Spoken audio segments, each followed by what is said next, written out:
पढ्ने बेलामा नगरकोटको डाँडा घुम्ने, त माथि गोदावरीतिरको सल्लाघारी घुम्ने होइन।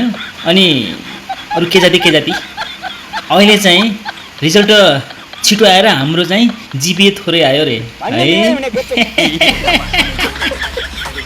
काठमाडौँमा आन्दोलन गरेका विद्यार्थीहरूलाई देख्दा क्या हाँसो लागेर आउँछ यार। 3 महिनासम्म त आनन्द फेरि गएर घुम्नु पाइन्थ्यो नि यार। यो सरकार पनि खतम छ यार। यार 1-1.5 महिनामा रिजल्ट निकालिदिएछ। त्यही त इन्जोय गर्ने, घुम्ने फिर्ने, साथीहरूसँग ऐस गर्ने टाइमै पुगेन नि हामीलाई। जिपिएसँग के सरकार भएर, तर विशेष त त्यही हो है, टाइम पुगेन। फेरि स्कुल जानुपर्ने भइगयो तुरु झोला बोकेर होइन। अन्त गाह्रो छ पढ्ने बेलामा। हेलो